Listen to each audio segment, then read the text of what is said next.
इन्ना अरसलना इलैकुम रसूलन मिनकुम यतलू अलैकुम आयातिना व युज़क्कीकुम व युअल्लिमुकुमुल किताब वल हिकमा। सदक़ल्लाहु मौलाना अज़ीम व बल्लगना रसूलुहुन नबियुल करीम व नहनु अला ज़ालिका लमिनश शाहिदीन वश्शाकिरीन वल्हम्दुलिल्लाहि रब्बिल आलमीन।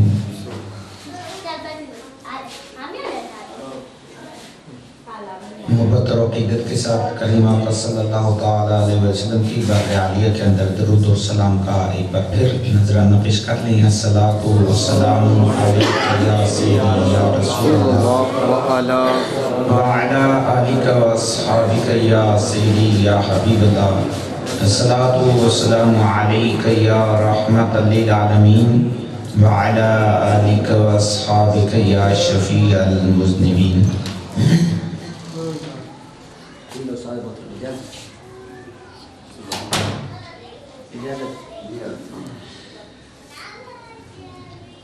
एहतराम हाज़रीन महफिल,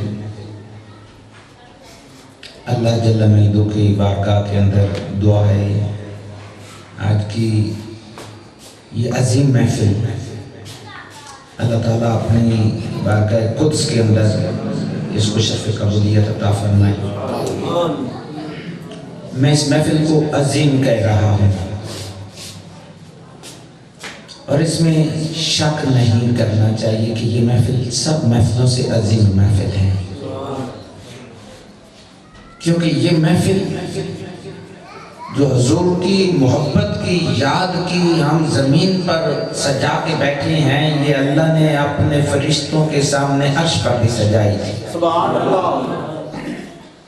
अपने महबूब की आमद की महफिल अल्लाह ताला ने अपने नबियों की रूहों को इकट्ठा करके भी सजाई थी।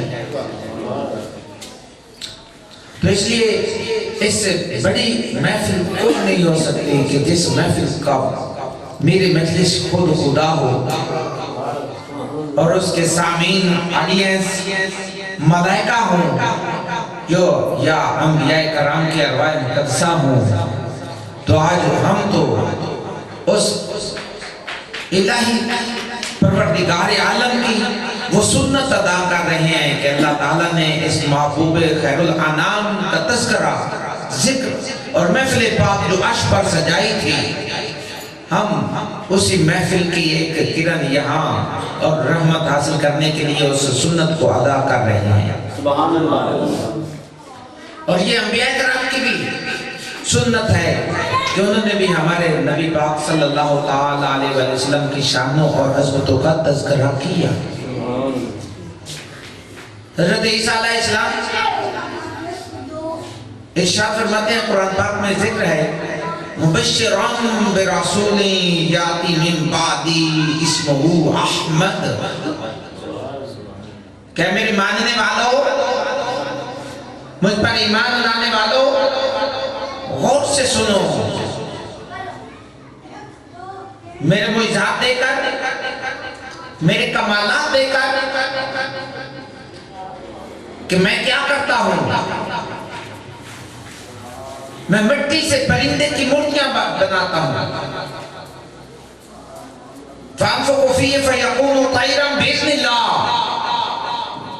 फिर मैं उनको फूंक मारता हूँ तो वो परिंदे बन के उड़ना शुरू हो जाते हैं।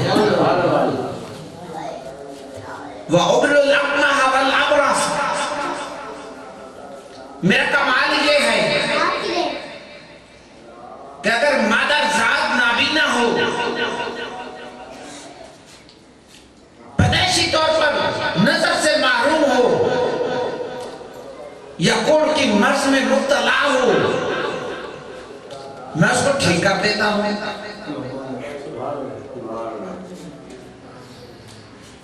और अल्लाह के हुक्म से मुर्दों को जिंदा करता हूं। और मैं गैब की खबरें रखता हूं। ये बता सकता हूं कि आज तुम क्या खाकर आए हो। वमा तदखिरुना फी बुयूतिकुम, और अपने घरों में क्या रख कर आए हो, मैं भी बता सकता हूं। जब आपकी कौम ने देखा कि हमारा हिस्सा कितने कमाल वाला है, कितनी आला हस्ती है वो पैगंबर जिसके हम उम्मती हैं, कि वो तो मौत और हयात का इख्तियार रखता है, मिट्टी के गारे से परिंदे की हैयत और शक्ल और उसका ढांचा तामीर करता है, और उसके अंदर फूंक मारता है तो वो परिंदा बन के उड़ना शुरू हो जाता है, उसमें जान आ जाती है, उसमें रूह आ जाती है। जिसको अल्लाह ने नजर नहीं दी, जिसको अल्लाह ने निगाह आंखों में नूर नहीं अता फरमाया, वो उबरुल अकमहा कि जो पैदाइशी नजर से महरूम है, हमारे ईसा का कमाल ये है कि उसको दम करता है तो उसकी आंखों में नूर आ जाता है। वल अबरस, और जो कोढ़ की मर्ज में मुब्तला होता है, किसी को बीमारी आती है तो कौन देता है? वो बीमारी किधर से आती है? अल्लाह के हुक्म से आती है। अल्लाह के हुक्म के बगैर दरख्त का पत्ता भी हरकत नहीं कर सकता। तो अब अल्लाह की तरफ से, अल्लाह के हुक्म से बीमारी आई, कोढ़ का मर्ज लगा, जाता कैसे है? ईसा फरमा रहे हैं वहुल अकमह वल अबरसा, कि मैं मदरसार नाबीने को नजर भी देता हूँ, कोढ़ के मर्ज वाले को शिफा भी दे रहा हूँ। वहुनब्बियुकुम बिमा ताकुलूना वमा तदखिरुना फी बुयूतिकुम, और मैं ये भी बता सकता हूँ कि तुम आज खाकर क्या है। वमा तदखिरुना फी बुयूतिकुम, मैं जानता हूँ तुम्हारे घरों में क्या पड़ा है। तो जब उन्होंने ये कमाल देखा, ये हुस्न देखा, ये मुइज़ात देखे, ये रुतबा देखा, तो हजरत ईसा अलैहिस्सलाम के इन कमालात को देखकर उन्होंने हजरत ईसा अलैहिस्सलाम को खुदा कहना शुरू कर दिया। लेकिन आपने जब ये इरशाद फरमाया मुबश्शिरन बिरसूल, अरे मैं तो तुम्हें और इससे एक बुलंद रसूल की बशारत देने के लिए आया हूं, मैं तो उसकी आमद का ऐलान करने के लिए आया हूं, मैं तो तुम्हें उनका पैगाम सुनाने के लिए आया हूं कि इंतजार रखना।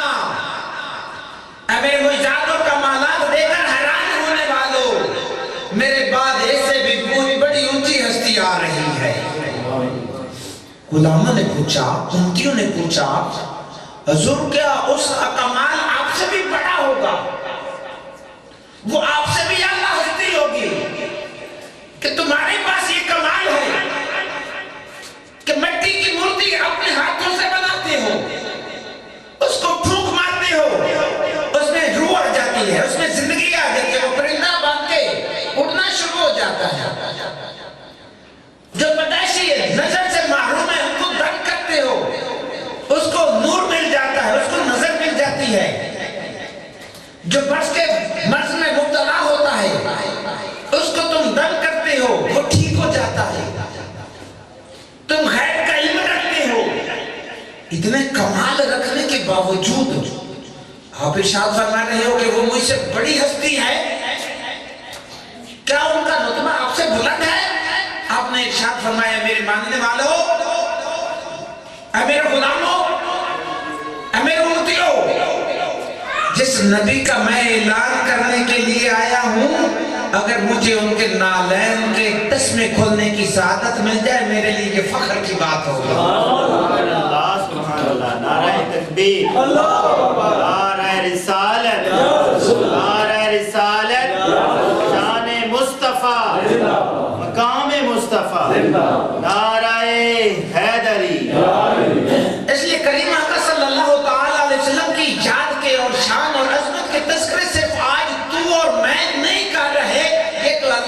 नबी जो हैं हमारे नबी की शान और अज़मतों को बयान करते गए। ये तो हम तो उनकी सुन्नत अदा कर रहे हैं, ये तो हम अल्लाह की सुन्नत अदा कर रहे हैं। वेज़ा ख़ज़ल्लाहु मीसाक़न नबिय्यीन, वो वक्त याद करो जब अल्लाह ने सब नबियों की रूहों को इकट्ठा किया, उनकी महफिल सजाई और इरशाद फरमाया लमा आतैतुकुम मिन किताबिन व हिक्मा, कि जब मैं तुम्हें दुनिया में भेजूं, तुम्हें किताब अता फरमाऊं, तुम्हें मुइज़ात अता फरमाऊं, तुम जब दुनिया के अंदर जाकर अपने गुलामों के अंदर नबूवत का ऐलान कर चुके हो, सुम्मा जाकुम रसूल, फिर वो अज़मत वाला मेरा पैगंबर आ जाए जिसकी खातिर मैंने ये कायनात बनाई है। तो फिर लतुमिनुन्ना बिही वला तंसुरुन्ना, फिर तुम अपनी नबूवत छोड़ देना, अपनी रिसालत छोड़ देना, अपने कमालात छोड़ देना, मेरे नबी पर ईमान लाकर उनका उम्मती बन जाना। तो ये वादा अल्लाह ताला ने अपने नबियों से इस हमारे नबी का उम्मती बनने का आलम अरवाह के अंदर लिया था। तो हमारे नबी की अज़मतों का जलसा अल्लाह ताला ने हज़रत आदम अलैहिस्सलाम को पैदा करने से पहले आलम अरवाह में उन अंबिया किराम की रूहों के अंदर ये महफिल और जलसा सजाया था। इसलिए आज की हमारी महफिल जो करीम आका सल्लल्लाहु अलैहि वसल्लम की याद में उनकी अज़मतों के गीत गाने के लिए सजाई गई है, ये कोई आम महफिल नहीं है, ये तो बड़ी अजीम महफिल है कि जिसको अल्लाह ने आलम अरवाह में आसमानों पर अपने अर्श पर सजाया। फिर अंबिया किराम आए, उन्होंने हमारे नबी की अज़मतों के गुण गाए और आज हम वही गीत गा रहे हैं जो हुजूर ने खुद भी अपनी अज़मतों का ऐलान किया। अल्लाह ने कुरान में भी अपने महबूब की अज़मतों शान और रिफ़तों का बार बार जिक्र फरमाया।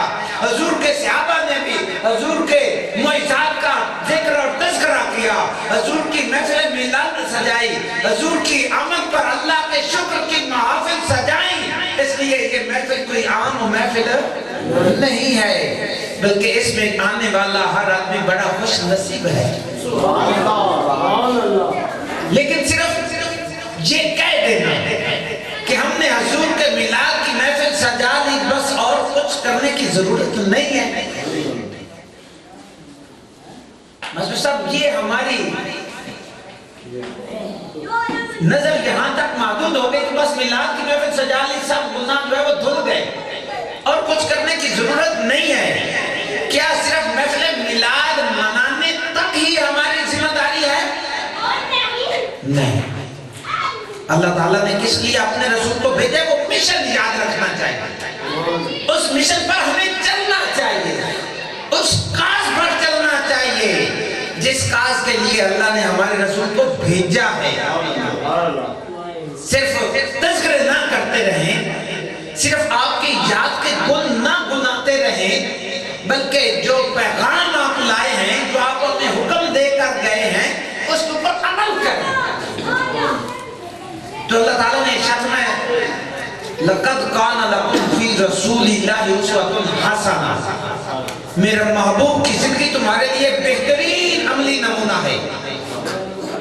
तो अब हमें जिंदगी गुजारते हुए देखना चाहिए कि करीम आका सल्लल्लाहु ताला अलैहि वसल्लम की जिंदगी कैसी थी, हमारी जिंदगी कैसी होनी चाहिए।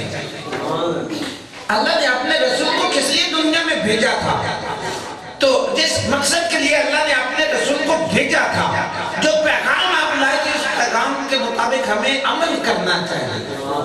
तो अल्लाह ताला ने इरशाद फरमाया इन्ना अर्सलना इलैकुम रसूलन मिनकुम,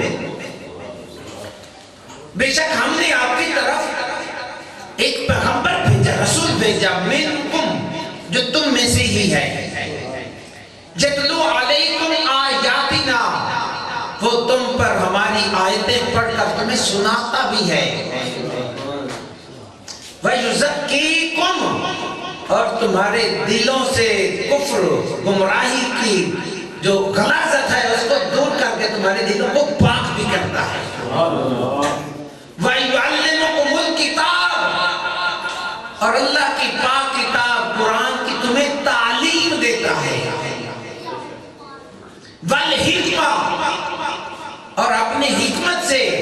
हमारी तरबियत करता है। अब भाइयों दोस्तों, हम गौर करें कि अल्लाह ने अपना रसूल हमारी तरफ भेजा, तो साथ क्या है, इन्ना अरसलना इलैकुम रसूलन मिनकुम यतलू अलैकुम आयातिना, कि हमने अपने रसूल को भेजा जो तुम्हारे पास जाकर क्या करता है, कुरान की आयतें तिलावत फरमाता है। तो हमें कुरान की आयतें तिलावत नहीं करनी चाहिए? कितना फैजान है, कितनी बरकत है कुरान की आयत की तिलावत करने का। करीम आका सल्लल्लाहु अलैहि वसल्लम ने इरशाद फरमाया कि जो कुरान का एक हर्फ पढ़ता है, एक हर्फ के बदले उसको 10 नेकियां मिलती हैं। करीम आका सल्लल्लाहु अलैहि वसल्लम ने इरशाद फरमाया कि जो इंसान कुरान पाक की एक आयत सीखता है, तो एक आयत का इल्म हासिल करने से उस इंसान को अल्लाह की राह में एक ऊंट सदका करने का सवाब मिलता है।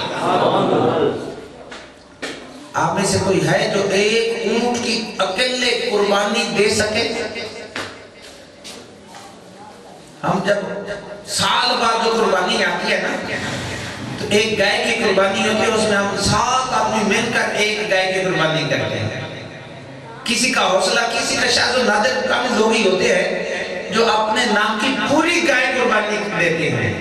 अक्सर कोशिश करते हैं 4, 5 या 7 आदमी मिलकर हिस्से डालकर तो एक गाय की कुर्बानी दे। लेकिन अल्लाह ताला ने कुरान में कितनी बरकत रखी है कि मेरे करीम आका सल्लल्लाहु अलैहि वसल्लम ने इरशाद फरमाया, जो कुरान की एक आयत का इल्म सीखता है, जो कुरान की एक आयत की तालीम हासिल करता है, तो कुरान पाक की एक आयत की तालीम हासिल करने से अल्लाह ताला एक ऊंट खैरात करने का, सदका करने का, कुर्बानी करने का उसको अजर सवाब अता फरमाता। आपने शायद जो 2 आयतें सीखेगा उसको 2 ऊंट अल्लाह की राह में खैरात करने का, कुर्बानी करने का सवाब मिलेगा। जो 5 सीखेगा, जो 10 सीखेगा, तो उसको अल्लाह ताला इतना जो सवाब अता फरमाएगा। आप सल्लल्लाहु अलैहि वसल्लम ने सहाबा किराम में से इरशाद फरमाया मुखातिब होके, क्या मेरे सहाबा, क्या तुम ये पसंद करते हो कि सुबह सवेरे सवेरे जब तुम बेदार होते हो, ये पहाड़ है, पहाड़ के पीछे जाओ, एक आदमी तुम्हारा इंतजार कर रहा हो, तुम्हारे लिए एक इनाम का ऊंट लेकर खड़ा हो, तुम वहां जाओ, वो ऊंट इनाम में तुम्हें मिल जाए, तुम उसको खैरात करो, तुम्हें ऊंट की कुर्बानी का सवाब मिले। क्या तुम में से कोई पसंद करता है?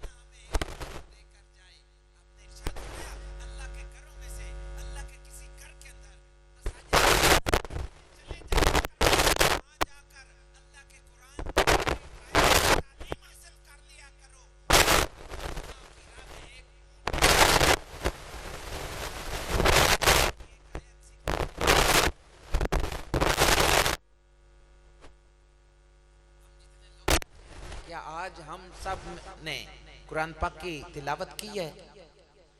नहीं की। कुछ ने की होगी, मैं इनकार नहीं करता, लेकिन सब ने नहीं की होगी।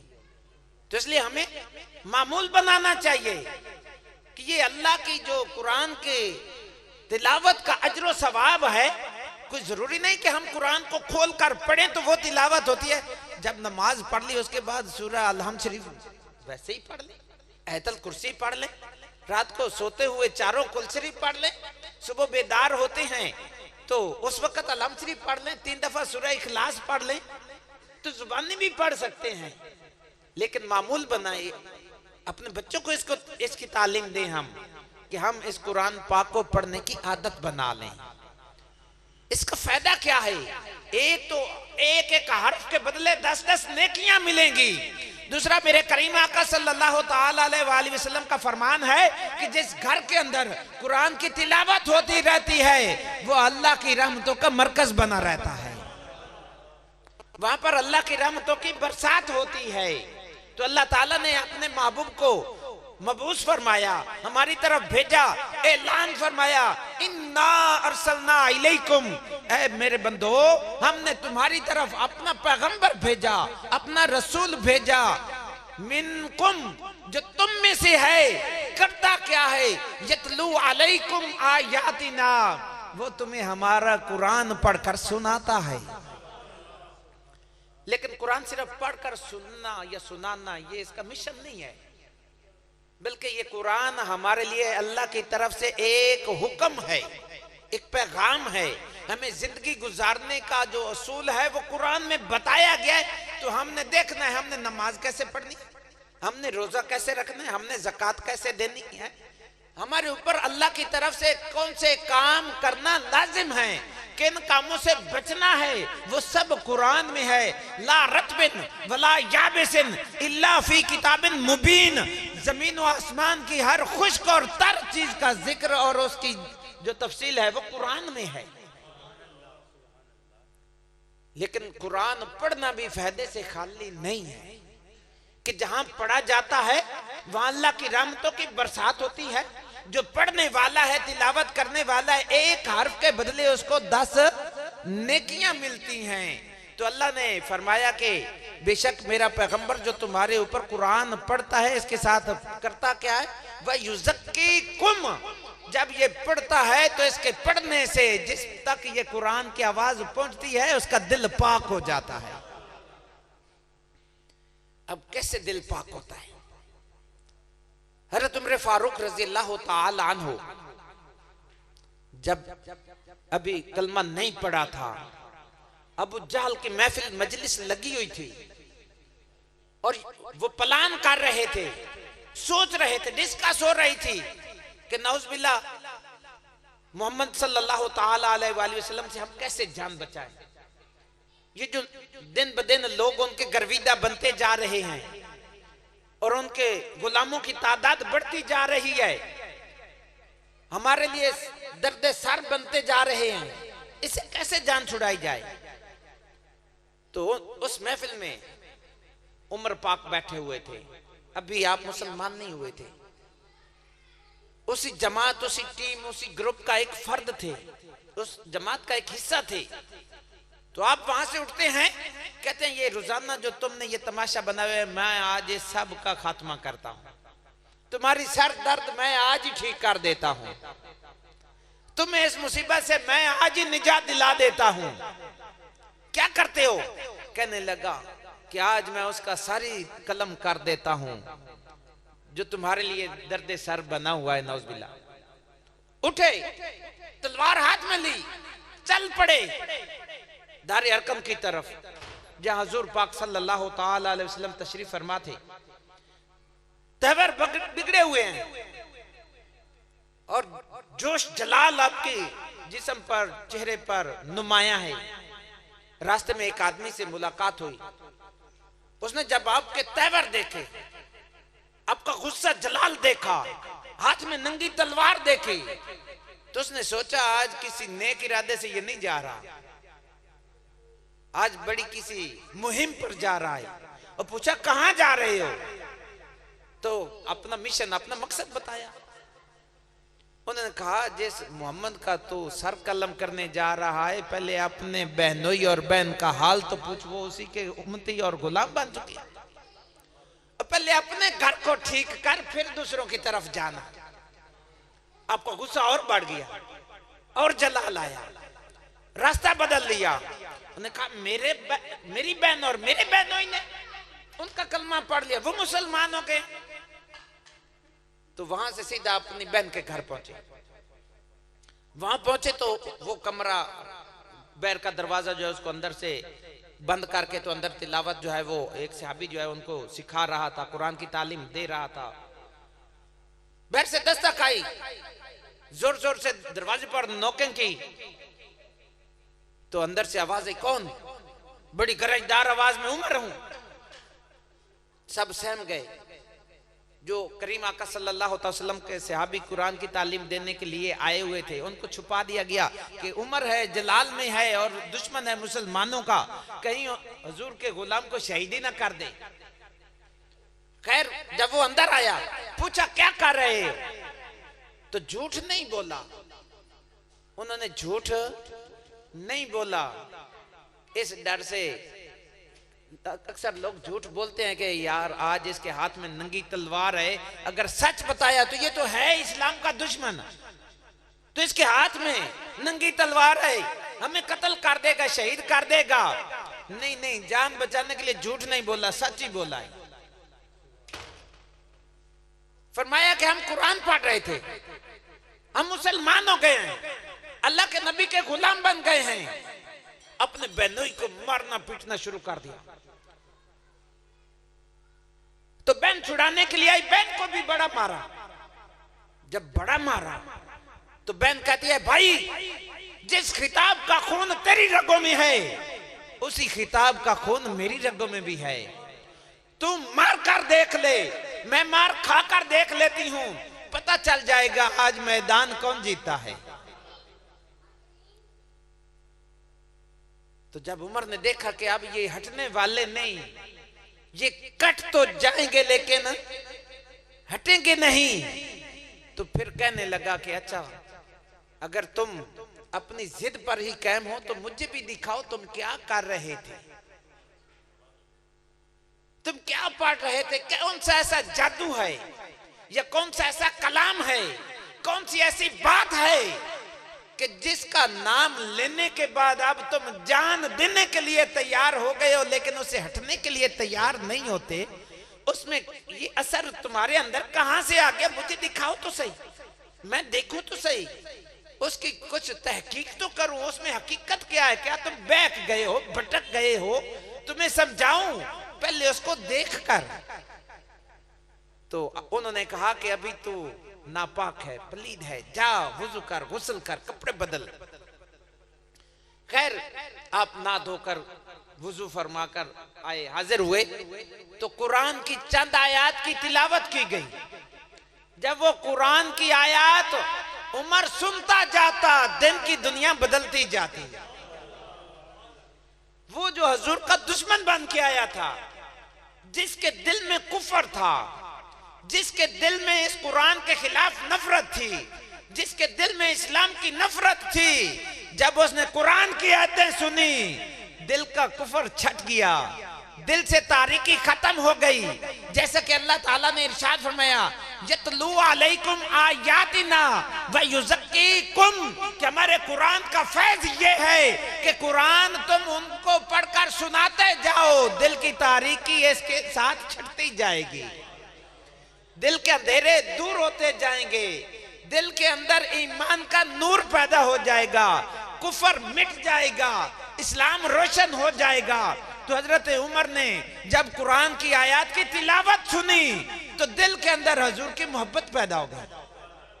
अब वहां से फिर उसने सफर शुरू किया। अब हुजूर पाक सल्लल्लाहु अलैहि वसल्लम के दर पर अब आजिज़ी के साथ जा रहे हैं। पहले सर लेने के लिए जा रहे थे, अब सर देने के लिए जा रहे हैं।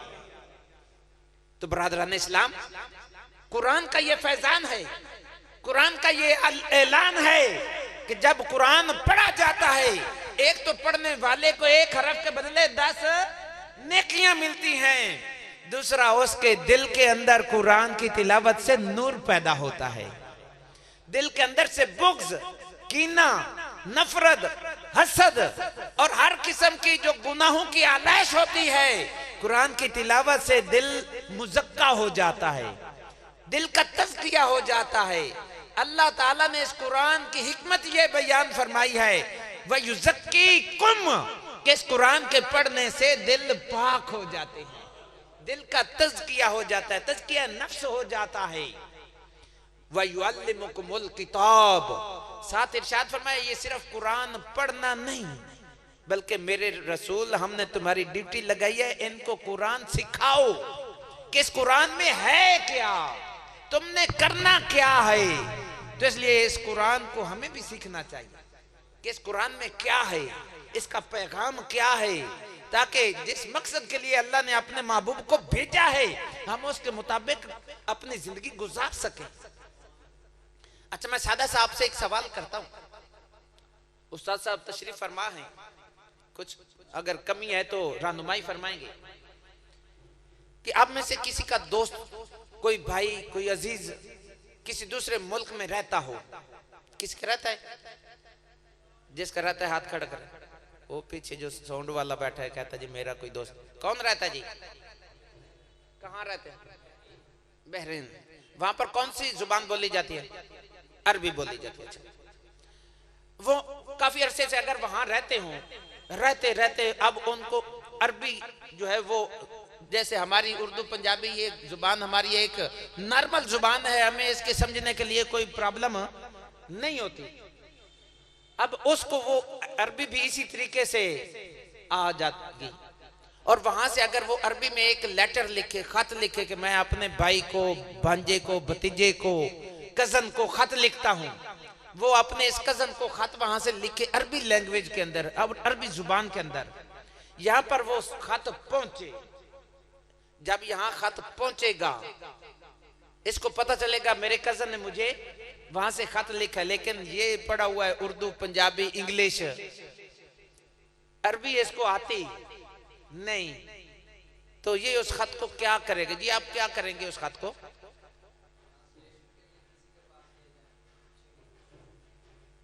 ऐसे नहीं करेंगे कि मैं इस खत को रख देता हूं बक्से में संभाल कर, जब कजन आएगा तो उसी से पढ़वा लूंगा, तूने ये खत लिखा था तो क्या लिखा था। ऐसे नहीं करेंगे। अच्छा, आपने सुना है तकरीबन हर आदमी का यही जवाब होगा जो वो दे रहा है कि वो जो हमारे कजन का खत आया है वो अगर हमारी समझ में नहीं आ रहा कि उसने मुझे क्या पैगाम भेजा है तो हम चैन से नहीं बैठेंगे, उस लेटर को, उस खत को संभाल कर बक्से में नहीं रख देंगे, बल्कि जिस जुबान में वो लिखा हुआ है उस जुबान के किसी माहिर के पास जाएंगे, उससे जाकर पढ़वाएंगे, उससे जाकर समझेंगे कि ये मेरे भाई ने, कजन ने, अजीज ने खत लिखा है, बताओ उसने क्या लिखा है, मुझे समझाओ उसने क्या पैगाम भेजा है। और अगर पहले एक आदमी के पास आप ले गए, वो सही तरीके से आपको नहीं समझा सका, तो फिर क्या करेंगे? उसे आला किसी अरबिक जानने वाले, किसी फाजिल अरबी, किसी मुफ्ती के पास जाएंगे ताकि सही मुझे क्लियर हो जाए कि उसने क्या पैगाम लिखा है। आराम से नहीं बैठेंगे।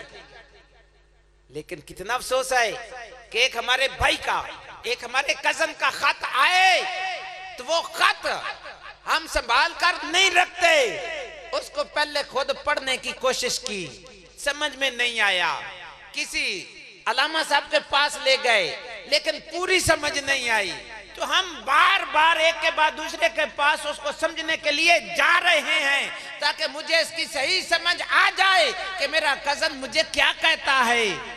अफसोस का मकाम है कि दोस्त के पास से खत आए, उसकी इतनी वैल्यू है, उसकी इतनी पावर है, उसके लिए हमारे अंदर इतनी अट्रैक्शन है, इतनी उस पर हम मेहनत कर रहे हैं कि ये सही हमें समझ आ जाए। अल्लाह का कुरान हमारे पास आया कि लोगों ये तुम्हारे लिए दुनिया के अंदर भी सामान्य निजात है, कब्र के अंदर भी, हशर के अंदर भी। लेकिन इस कुरान को समझने के लिए हमने कभी कोशिश की? जनाब मास्टर साहब के पास जाएं, जनाब उस्ताद मोहतरम ये एक सूरत का आज मुझे तर्जमा समझा दे, इसमें अल्लाह ने मुझे क्या हुक्म दिया है। मैं जो मुसलमान हूँ, अपने नबी का गुलाम हूँ, ये जो अल्लाह ने हमारे लिए कुरान नाजिल फरमाया हमारे लिए, क्या मुसलमानों तुमने इस कुरान के मुताबिक जिंदगी गुजारनी है? मैं मुसलमान हूँ, मैंने कैसे जिंदगी गुजारनी है? अल्लाह क्या चाहता है? मेरी जिंदगी के अंदर कैसे कैसे अमल होने चाहिए? क्या मैंने करना है? किससे मैंने रुकना है? तो कभी हमने कोशिश की है? हाय हाय, कितना अफसोस है कि हमारे भाई के खत की, कजन के खत की कितनी हमने वैल्यू, उसको कितनी हमने अहमियत दी। अल्लाह के कुरान के साथ हमने कितना बदसलूकी का इजहार किया और सर्द मेरी का इजहार किया कि उसको पढ़ते भी नहीं, और समझना तो बड़ी दूर की बात है। तो अल्लाह ने अपने रसूल को भेजा किस लिए है? युअल्लिमुकुमुल किताब, रसूल को इसलिए भेजा ताकि वो तुम्हें किताब की तालीम दे, तुम्हें सिखाए कि तुमने जिंदगी कैसे गुजारनी है। वल हिकमा, और हिकमत की बातें सिखाए। तो भाइयों दोस्तों, हमें कुरान की एक तो खुद तिलावत करनी चाहिए कि अल्लाह ताला का ये जो कुरान है, जो अल्लाह ने अपने रसूल की ड्यूटी लगाई कि हमने रसूल इसलिए भेजा यतलू अलैकुम आयातिना, कि ये तुम्हें हमारा कुरान पढ़कर सुनाए। तो इसलिए कुरान को पढ़ना भी अल्लाह का हुक्म है, अल्लाह के रसूल के आने के मकसदों में से एक मकसद है। और उस कुरान पर अमल करना भी ये अपने पैगंबर को भेजने का एक मेन मकसद है, ताकि मेरे बंदों को जाकर बता और उनको ये पैगाम देकर आ, उनको ये किताब का नुस्खा छोड़ कर आ, ताकि बाद में भूल ना जाएं। ये किताब उनके पास रहेगी, इससे पढ़कर उस पर अमल करते रहेंगे। करीम आका सल्लल्लाहु ताला अलैहि वसल्लम ने, अल्लाह ताला ने आपकी पूरी जिंदगी को हमारे लिए एक बेहतरीन नमूना बनाया। वो जिंदगी आपकी कैसी थी? इरशाद फरमाया, लक़द कान लकुम फी रसूलिल्लाहि उस्वतुन हसना, मेरे रसूल की जिंदगी तुम्हारे लिए एक बेहतरीन अमली नमूना है। करीम आका सल्लल्लाहु ताला अलैहि वसल्लम की उम्र मुबारक जब 40 साल ज़हरी तौर पर हुई, तो उसके बाद आपने अपनी सारी कौम को इकट्ठे फरमाया। इकट्ठे करने के बाद इरशाद फरमाया, ऐ लोगों, मेरे बारे में तुम क्या कहते हो? मैं कैसा हूं? मैं कैसा हूं? सब कौम ने बैक जुबान कहा कि तू सादिक और अमीन है। 40 साल तुमने जिंदगी गुजारी, 40 साल में एक दफा भी हम इतने लोग इकट्ठे हैं, हमने आपकी तन्हाई भी देखी, आपकी महफिल भी देखी, मजलिस भी देखी, जलसों में भी आपको तिजारत करते हुए, कारोबार करते हुए, बिजनेस करते हुए, मुआशियात इख्तियार करते हुए, हर फील्ड के एतबार से देखा, लेन देन में देखा। कभी एक दफा भी आपकी जुबान से हमने झूठ नहीं सुना। पूरी 40 साल के अंदर एक दफा भी हमने आपको कहीं पर किसी के साथ धोखा करते नहीं पाया। एक दफा भी पूरी जिंदगी के अंदर हमने लोगों के साथ उलझते हुए आपको नहीं पाया। 40 सालों के अंदर हमने कभी एक मर्तबा भी आपको किसी का दिल दुखाने वाला नहीं पाया। तो उन्होंने कहा कि तू सादिक है और तू अमीन है, तू सच्चा है, आज तक तूने कभी झूठ नहीं बोला, तू अमीन है। हमारी सब की जो अमानतें होती हैं हम अपनों के पास नहीं रखते, तेरे पास ही रखते हैं। बल्कि हमारे आका सल्लल्लाहु ताला अलैहि वसल्लम ने जब नबुव्वत का ऐलान फरमाया, अल्लाह की वादानियत का दर्स दिया, अल्लाह की तौहीद का ऐलान किया, तो उसके बाद भी वो अमानतें फिर भी आप ही के पास रखते थे। वो आपके अकीदे के दुश्मन थे, वो आपकी जात के दुश्मन थे, आपके सहाबा के दुश्मन थे, आपके पैगाम के दुश्मन थे, लेकिन आपके मिशन और खास तौर पर आपकी अमानत पर अब भी उनका एतमाद कामिल था। वो समझते थे कि अगर हमारी अमानत महफूज हो सकती है तो इसी हमारे दुश्मन के साथ ही महफूज हो सकती है। कोई आदमी अपने दुश्मन पर एतमाद करता है, लेकिन वो काफिर जो थे, जब उन्होंने अपनी चीज कहीं अमानत रखनी होती थी तो कहां रखते थे? अपने दुश्मन के पास। नहीं यकीन आ रहा, जब हुजूर पाक सल्लल्लाहु ताला अलैहि वसल्लम ने मक्के पाक के अंदर कितनी अरसा आपने ऐलान नबुव्वत के बाद कितना अरसा गुजारा? 13 साल मक्का पाक में गुजारे। तो उसके बाद जब आप हिजरत करके मदीना शरीफ जाने लगे तो अली पाक को बुलाया, तो उनको क्या इरशाद फरमाया? वो किन की अमानतें थी? मक्का वालों की। वो मक्का वाले कौन थे? मुशरिक, काफिर, गैर मुस्लिम थे। और 13 साल उन्होंने आपकी मिशन से मुखालफत की, आपके अकीदे के वो मुखालिफ थे, आपकी जान के वो दुश्मन थे। आपके नजरिए के मुखालिफ थे, लेकिन फिर भी अमानतें अपनों के पास नहीं रखी। अमानतें फिर भी अपने अकीदे, नजरिए और अपने मजहब के दुश्मन के पास रखी। तो देखो तो सही, हमारा नबी कितना अमीन है कि दुश्मन को अपनों पर एतमाद नहीं है, फिर भी एतमाद हमारे नबी पर एतमाद है कि ये जितना अमीन हमारा दुश्मन होकर जितना अमीन है, हमारा दोस्त भी इतना अमीन नहीं है। हमारी अमानत की हिफाजत अगर कोई सही तरीके से करेगा तो यही करेगा। तो आपने ऐलान ने नबूवत करने से पहले, अल्लाह की वहदानियत का दर्स देने से पहले उनसे पूछा कि तुम मेरे बारे में क्या कहते हो? तो उन्होंने कहा तो सादिक और अमीन है। तो हमें भी क्या सादिक और अमीन नहीं बनना चाहिए कि जिस नबी की जिंदगी का एक एक लम्हा अल्लाह ने इरशाद फरमाया, लक़द काना लकुम फी रसूलिल्लाहि उस्वतुन हसना, के लोगों, ए मुसलमानों, मेरे रसूल की जिंदगी तुम्हारे लिए बेहतरीन अमली नमूना है। अगर मेरे नबी ने सिद्क से काम लिया, अमानत की अमानत समझा, उसके अंदर खयानत नहीं की, अल्लाह ने आपको अज़मत अता फरमाई, अल्लाह ने आपको उरूज अता फरमाया, अल्लाह ने आपको तरक्कियां अता फरमाई, अल्लाह ताला ने आपको रिफतें अता फरमाई। अगर हम भी उस मिशन को लेकर चले तो हमें भी रिफतें मिल जाएंगी, हमें भी शानें मिल जाएंगी, हमें भी अज़मतें मिल जाएंगी। बरादरान इस्लाम, आज हम ये सोचते हैं और ये समझते हैं कि अगर किसी आदमी के साथ हम कारोबार करते हैं तो कारोबार करते हुए अगर हम झूठ बोलेंगे तो उस आदमी को धोखे में ले लेंगे, उसको समझ नहीं आएगी, ज्यादा माल कमा लेंगे। अगर मिलावट करेंगे तो ज्यादा माल हमारे हाथ आ जाएगा। और इसी तरीके से किसी की अमानत है तो उसमें से कुछ खयानत कर लेंगे, कुछ बच जाएगा, काम आ जाएगा। लेकिन याद रखें, हमारे आका सल्लल्लाहु ताला अलैहि वसल्लम ने हिजरत क्या है, ऐलान नबूवत से पहले हजरत खदीजतुल कुबरा रज़ी अल्लाह ताला अन्हा के साथ अभी शादी भी नहीं हुई थी। तो हजरत खदीजतुल कुबरा रज़ी अल्लाह ताला अन्हा ने अपना माल, सामान तिजारत मुल्क शाम की तरफ काफिला भेजने के लिए किसको अमीर मुकर्रर किया? हुजूर पाक सल्लल्लाहु ताला अलैहि वसल्लम को अपने क्या तिजारती काफिले का अमीर और सरदार मुकर्रर फरमाया कि ये मेरा सामान ले जाओ और वहां जाकर कारोबार करो, बिजनेस करो, मेरा ये सामान बेचकर तो वापस आ जाना। तो करीम आका सल्लल्लाहु ताला अलैहि वसल्लम वो सामान हजरत खदीजत कुबरा का मुल्क शाम ले गए, वहां पर कारोबार किया, सच्चाई का दामन नहीं छोड़ा, सच्चाई के साथ बिजनेस किया, कारोबार किया।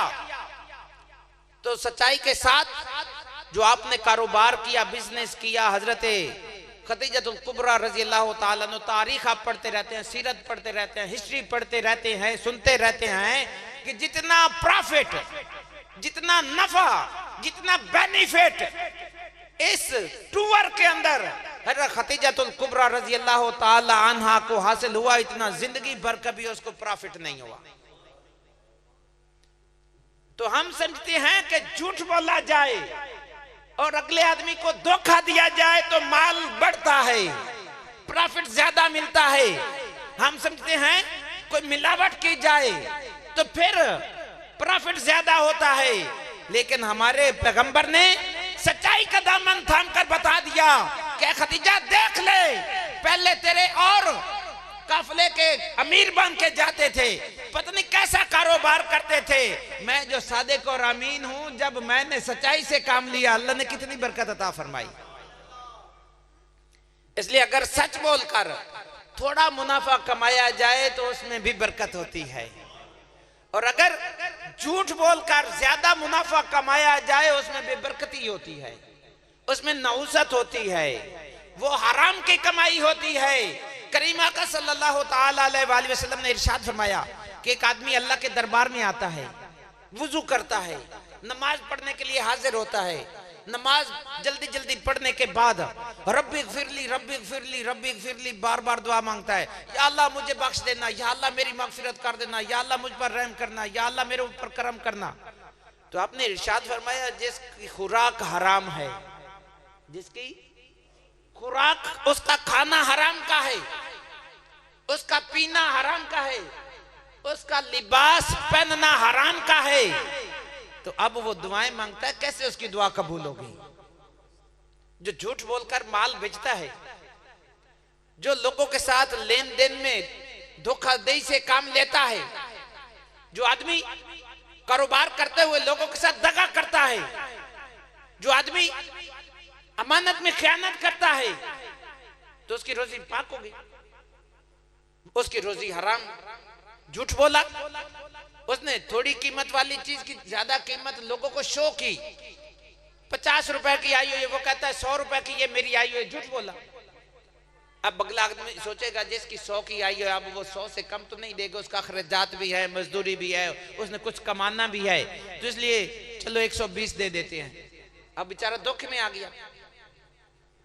तो इस तरह से झूठ बोलकर जब बोला गया और सामान बेचा, तो अब उसके झूठ बोलने से वो उसकी कमाई हराम हो गई।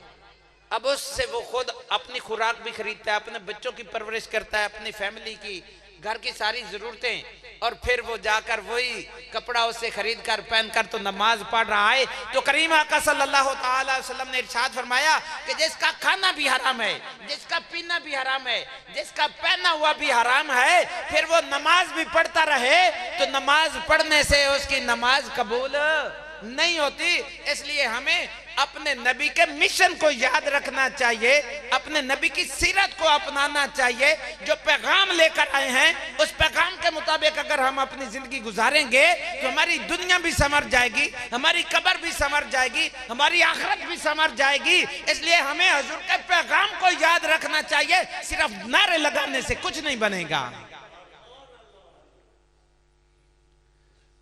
बरादरान इस्लाम, करीम आका सल्लल्लाहु ताला अलैहि वसल्लम ने आज हमारे माँ बाप हैं, बहन भाई हैं, हम उनके लिए क्या कुर्बानी दे सकते हैं या क्या करते हैं?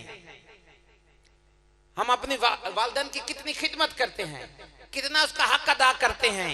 करीम आका सल्लल्लाहु ताला अलैहि वसल्लम एक मर्तबा एक झाड़ी के नीचे, दरख्त के नीचे जलवागर थे, तशरीफ फरमा थे।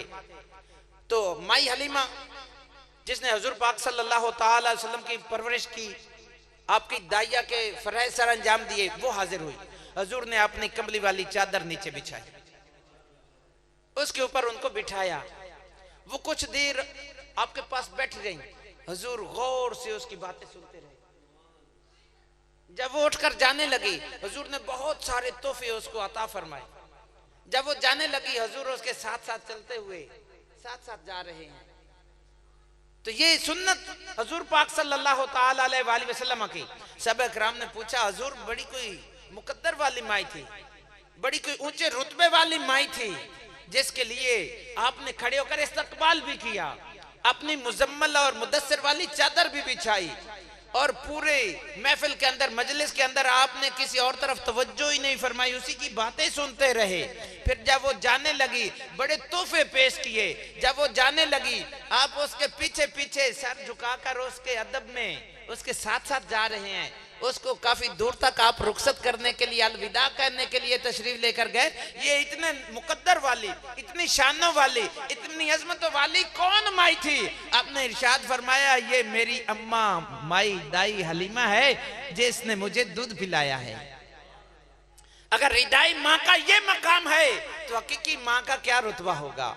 अल्लाह ताला ने कुरान पाक में इरशाद फरमाया, वला तकुल्लहुमा उफ़्फ़िन वला तनहरहुमा।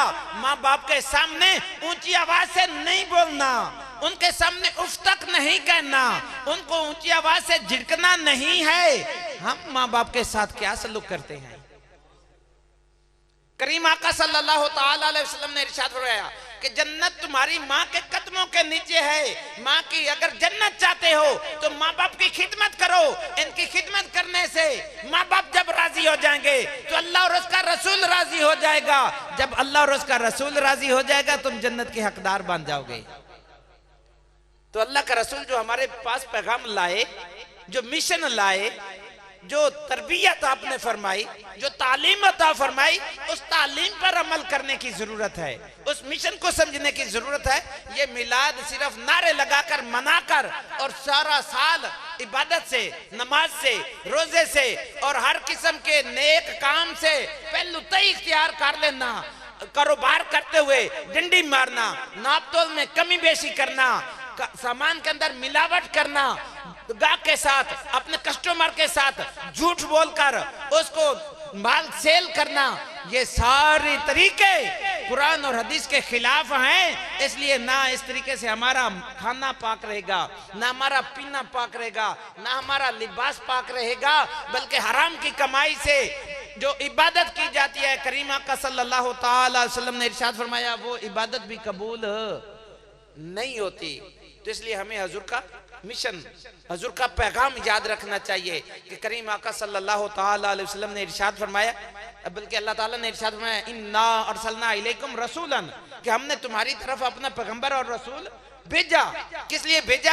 यतलू अलैकुम आयातिना, इसलिए भेजा कि वो तुम्हें हमारे कुरान की आयतें पढ़कर सुनाए, व युअल्लिमुकुमुल किताबा, और तुम्हें किताब की तालीम दे, और साथ वल हिकमा, और तुम्हें हिकमत की बातें सिखाए। भाइयों दोस्तों, अगर आज हम अपने बच्चों को कुरान पढ़ाएंगे तो कुरान का फैजान क्या होगा। अगर कोई आदमी अपने बच्चे को हाफिज कुरान बनाता है तो करीम आका सल्लल्लाहु ताला अलैहि वसल्लम ने बड़ी बशारत इरशाद फरमाई कि कल क़यामत के दिन हाफिज कुरान के वालिदैन के सरों के ऊपर अल्लाह ताला ऐसा जन्नत का नूरानी ताज सजाएगा कि उस ताज की चमक दमक इतनी होगी कि उसके सामने सूरज की रोशनी भी मांद पड़ जाएगी। गोया कि उनके जन्नती होने की ये एक सनद है कि अगर माँ बाप जन्नती बनना चाहते हैं, अपने बेटे को हाफिज कुरान बना ले तो वो खुद जन्नती हो जाएंगे। आपने ये नहीं इरशाद फरमाया जो पक्का नमाजी होगा उसके माँ बाप जन्नत में जाएंगे, नहीं फरमाया। ये नहीं फरमाया जो हर रमजान के पूरे रोजे रखता होगा वो जन्नती होगा, नहीं फरमाया। आपने ये नहीं फरमाया कि जो आदमी रोजा रखेगा उसका माँ बाप जन्नती होगा, नहीं फरमाया। आपने ये नहीं फरमाया कि जो जिहाद में शहीद हो जाए उसके माँ बाप जन्नती होंगे, वो खुद तो जन्नती होगा, लेकिन माँ बाप की कोई गारंटी नहीं फरमाई। अगर किसी के माँ बाप को एजाज मिल रहा है, उसको अगर जन्नत की सनद मिल रही है, तो जिसका बेटा हाफिज कुरान होगा तो ये उसके माँ बाप को जन्नत में ले जाने का सबब बनेगा। और सिर्फ माँ बाप नहीं, दो आदमी नहीं, एक खुद जाएगा, एक माँ जाएगी, एक बाप जाएगा। साथ इरशाद फरमाया उस हाफिज कुरान के खानदान में से जितने लोग हिसाब किताब देने के बाद दोज़ख में चले जाएंगे, उनमें से 10 आदमियों की सिफारिश करने का उस हाफिज कुरान को इख्तियार होगा। जिन 10 के सरों पर वो हाथ रखता जाएगा अल्लाह उनको जन्नत देता जाएगा। तो 10 आदमियों को जन्नत में ले जाने का एजाज, ये इख्तियार किसको मिल रहा है? जो हाफिज कुरान होगा।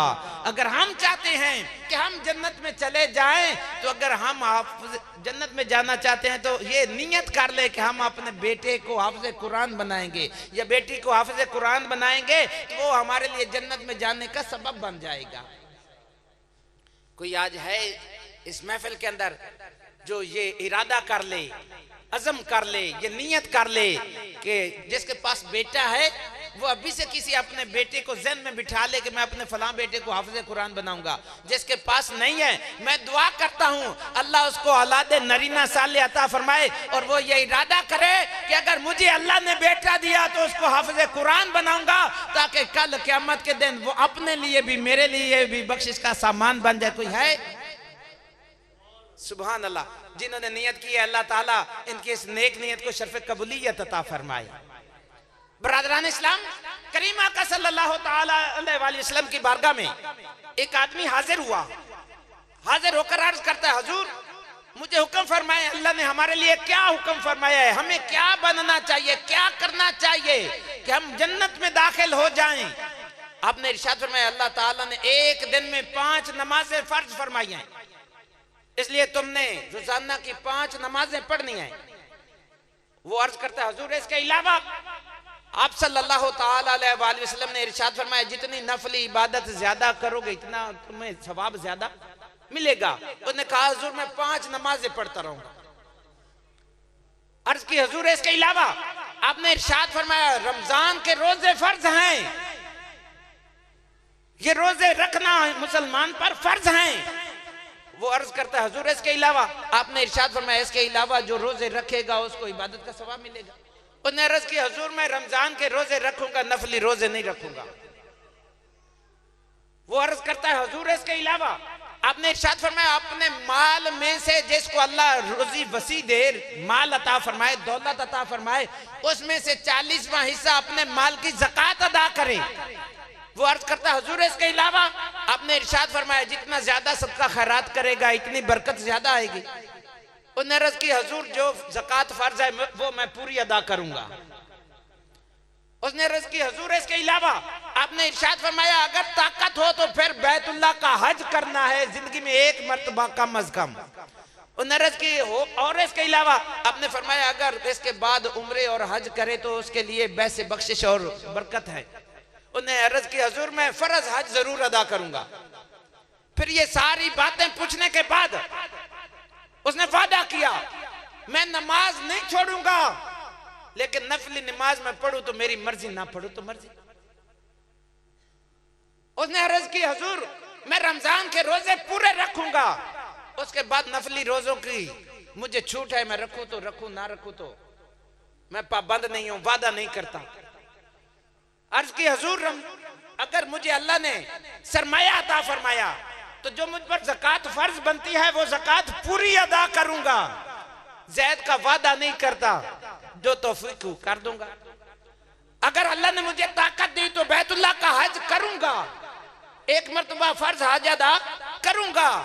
ज्यादा का वादा नहीं करता, अगर तौफीक मिली तो कर लूंगा। अब ये वादा करके वो जा रहा है। अर्ज करता हुजूर मुझे मिलेगा क्या? आपने इरशाद फरमाया कि जो फर्ज नमाजों का ऐद करता है और उस पर पाबंदी करता है वो जा रहा था, ये वादा करके वो जा रहा है। हुजूर जो मैंने वादा किया है इस पर पहरा दूंगा, नमाज में सुस्ती नहीं करूंगा, माल में ज़कात जो हक बनता है उसको अदा करता रहूंगा, रमजान के रोजे रखूंगा, हिम्मत तौफीक इस्तात हुई तो बैतुल्लाह का हज करूंगा। हुजूर इसके अलावा का वादा नहीं करता, वो जा रहा है। हुजूर सहाबा को इरशाद फरमा रहे हैं सहाबा किसी ने जन्नती को देखना हो तो इस आदमी को देख लो। तो इसलिए हुजूर का पैगाम क्या है, अल्लाह का फरमान क्या है, वाकई मुसलात वातु ज़का, कि नमाज कायम करो, ज़कात अदा करो। वमन इस्तताअ इलैहि सबीला वहिजुल बैत मन इस्तताअ इलैहि सबीला, जिसको ताकत हो वो बैतुल्लाह का हज जाकर करे। शहर रमजान अल्लज़ी उन्ज़िला फ़ीहिल कुरान, रमजान का वो महीना है। फमन शाहिदा मिनकुम अश-शहरा फलयसुम, जो रमजान का महीना पाए वो रमजान के महीने के रोजे रखे। ये कुरान का फरमान है, हमारे नबी की ताकीद है।